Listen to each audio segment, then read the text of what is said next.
नमस्कार, मैं हूं मृत्युंजय चौहान और आप मेरे साथ देख रहे हैं एसपी 9 न्यूज। गर्मी का मौसम है और ऐसा देखा जा रहा है कि तापमान भले ही मौसम का बढ़ रहा हो, लेकिन सियासत की गर्मी भी कुछ कम होने का नाम ही नहीं ले रही है। उत्तर प्रदेश की अगर बात की जाए तो उत्तर प्रदेश में आजम खान, शिवपाल यादव, मायावती, अखिलेश यादव, सीएम योगी आदित्यनाथ जैसे नेताओं के होने के बावजूद भी उत्तर प्रदेश की सियासत की किसी और वजह से ही गरमाई हुई है। चलिए उसके बारे में भी आपको बताते हैं। आपको बता दें कि आजम खान को लेकर जिस तरह से इस वक्त केंद्र की धुरी घूम रही है, जिसको लेकर के ऐसा माना जा रहा है कि आजम खान जल्द ही ऐसा हो सकता है कांग्रेस पार्टी का दामन थाम ले या शिवपाल यादव को साथ लेकर कांग्रेस पार्टी में शामिल हो जाएं, उसे लेकर अब बहुत बड़ी खबरें निकलकर सामने आ रही हैं। चलिए एक एक करके सभी के बारे में चर्चा करने वाले हैं, लेकिन सबसे पहले जान लेते हैं कि आखिरकार अखिलेश यादव इस वक्त क्या कर रहे हैं।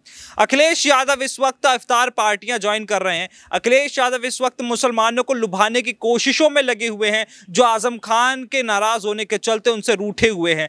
आजम खान के नाराज होने के साथ साथ ये भी देखा गया कि कई मुसलमान नेता और भी अखिलेश यादव से नाराज होते दिखाई दिए, जिसमें शफीकुर रहमान बर्क एक बहुत बड़ा नाम है, इरशाद खान एक बहुत बड़ा नाम है, इस तरह के नेता। तो वहीं ये बात कर लेते हैं कि अब किस तरह से अखिलेश यादव उनको लुभाने की कोशिश कर रहे हैं। ईद आने वाली है और उससे पहले अलविदा नमाज भी हो चुकी है। अखिलेश यादव इस वक्त इफ्तार पार्टियों में जाकर के रोज़ा खोलने की जिस तरह से वो जो रस्म होती है उसको निभा रहे हैं और कई मुस्लिम नेताओं के साथ बैठ रहे हैं ताकि मुसलमान समाज में अपनी अच्छी खासी छवि को प्रोजेक्ट किया जा सके। इस तरह की कोशिशें वो कर रहे हैं, लेकिन क्या उनकी कोशिशें वाकई में कामयाब होंगी, क्या उनकी कोशिशें काम लायक हैं, इसके बारे में बात करेंगे। तो वही देखा जा रहा है कि अखिलेश यादव तो इन सभी कोशिशों में लगे हुए मुसलमानों को मनाने की, लेकिन आजम खान को लेकर जिस तरह कांग्रेस पार्टी के साथ जोड़कर देखा जा रहा है उसके भी सियासी मायने आपको समझाने की कोशिश करते हैं। देखिए, आजम खान वो नेता हैं जिनका रामपुर और उसके आसपास के इलाकों में बहुत बेहतर प्रभाव है और उस प्रभाव के चलते वो जेल में रहते हुए विधायकी का चुनाव 80 या 90 हजार सीटों के अंतर से जीत जाते हैं। इससे पता चलता है कि आजम खान की क्या मजबूती है अपने उस क्षेत्र को लेकर के, जहां पर वो अच्छी खासी सीटों पर प्रभाव भी डालते हैं। तो वहीं शिवपाल यादव का जो यादव लैंड में, जाट लैंड के मैनपुरी, एटा, इटावा, इस तरह सैफई के आसपास के कई इलाकों में जिस तरह से उनका सौंप पंचायती समितियों पर जो कब्जा है उसको लेकर के देखा जा रहा है कि यादव भी इस वक्त कांग्रेस पार्टी के साथ इसलिए जा सकते हैं कि अगर शिवपाल यादव कांग्रेस पार्टी के साथ चले जाते हैं तो। हालांकि इन दोनों नेताओं का कद देखकर तो ये कहना गलत नहीं होगा कि कांग्रेस पार्टी को इनकी बेहद जरूरत है, लेकिन क्या वाकई में ये दोनों नेता कांग्रेस पार्टी की तरफ जाना चाहते हैं, इसके बारे में भी समझने की कोशिश जरूर करेंगे। देखिए, कांग्रेस पार्टी अपने बहुत लंबे वक्त से अपना सियासी जमीन उत्तर प्रदेश में तलाश कर रही है। जो सियासी वनवास उनका चल रहा है उसको खत्म करने की कोशिश कर रही है, जो 5 साल और बढ़ चुका है।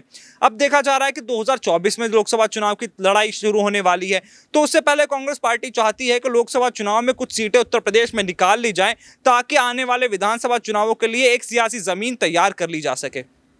तो आखिरकार वो कैसे तैयार होगी? वो तैयार होगी क्योंकि पहले देखा गया था कि मुसलमान वोटर्स अच्छी खासी संख्या में कांग्रेस पार्टी को वोट किया करते थे, जो धीरे धीरे शिफ्ट होता चला गया। वो वोट शिफ्ट हुआ, वो वोट गया बसपा के पास, फिर सपा के पास, लेकिन बीजेपी के पास नहीं आया क्योंकि बीजेपी के पास अपना कोर वोट बैंक है।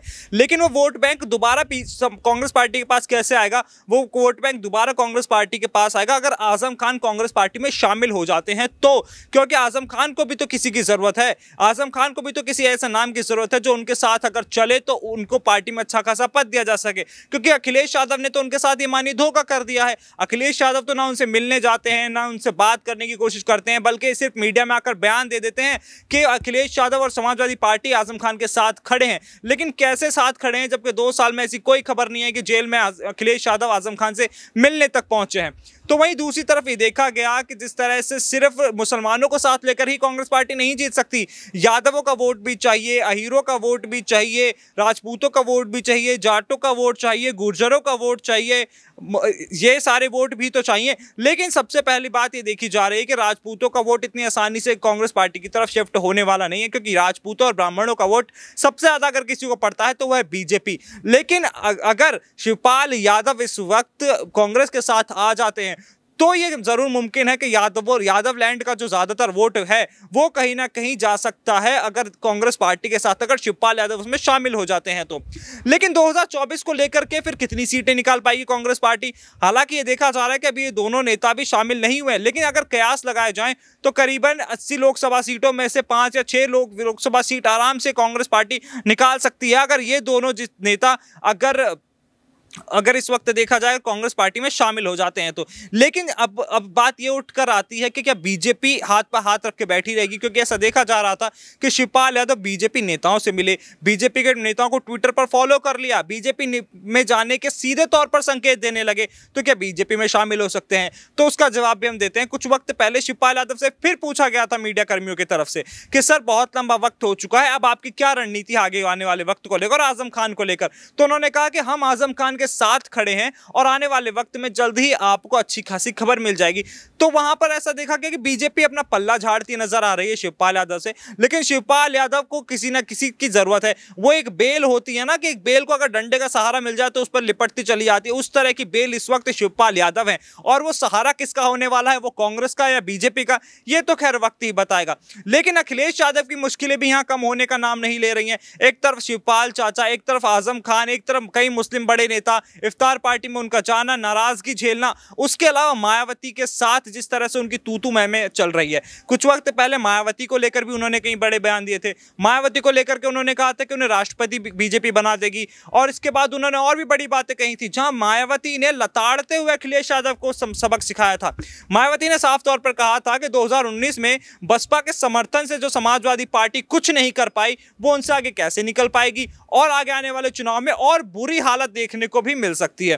तो ये देखा जा रहा है कि जितने भी सियासी सूरमा इस वक्त उत्तर प्रदेश में मौजूद हैं, एक दूसरे की काट छांटने में लगे हुए हैं, और इसी के वजह से कहीं ना कहीं इन सभी नेताओं की जो वोट बैंक है वो एक दूसरे के पास जा रहे हैं, इस जबानबाजी की वजह से, बयानबाजी की वजह से। और इस वक्त उत्तर प्रदेश का सियासी माहौल बेहद गर्माता हुआ भी नजर आ रहा है। वहीं अगर हम बात करें कि बीजेपी इस वक्त क्या कर रही है, बीजेपी का क्या रोल रहने वाला है, तो बीजेपी सिर्फ दूर बैठकर अभी तमाशा देखने का काम कर रही है। और आखिर करे भी क्यों ना, क्योंकि केंद्र में भी अभी दो साल तक उनकी सरकार है, अभी उत्तर प्रदेश में भी उनकी सरकार है, तो अभी सिर्फ सरकार तो बन चुकी है उनकी, अब उन्हें सिर्फ तमाशा देखना है। क्योंकि 2024 तक जिस तरह से लगातार एक महागठबंधन खड़े करने की कोशिश एक विपक्ष कर रहा है, अगर वो गठबंधन खड़ा नहीं हुआ तो हो सकता है कि मायावती इस वक्त देखिए बीजेपी के साथ आ जाएं, क्योंकि ऐसा देखा गया कि कई विरोधी दल भी बीजेपी के साथ खड़े आने के लिए तैयार हैं। हालांकि ओम प्रकाश राजभर बीजेपी का साथ जरूर छोड़ चुके हैं, लेकिन उन्हें ज्यादा फायदा नहीं हुआ, क्योंकि उन्होंने यही सोचा था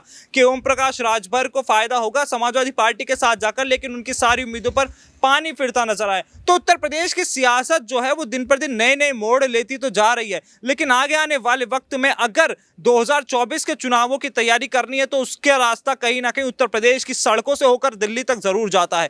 क्योंकि अगर इस 80 लोकसभा सीटों वाले राज्य में अगर कोई भी सबसे ज्यादा सीटें निकालने में कामयाब रहेगा, वो कहीं ना कहीं केंद्र की राजनीति में बहुत बड़ा योगदान निभाने वाला है। फिर चाहे वो बीजेपी हो, फिर चाहे वो सपा हो, चाहे वो बसपा हो, चाहे फिर वो कांग्रेस पार्टी हो। अगर कांग्रेस पार्टी ज्यादा सीटें नहीं निकाल पाती है तो कहीं ना कहीं कांग्रेस के वजूद पर खतरा मंडरा सकता है। फिलहाल इस वीडियो में इतना ही। आप ऐसी ही तमाम बड़ी खबरों के लिए देखते रहिए SPN9 न्यूज़।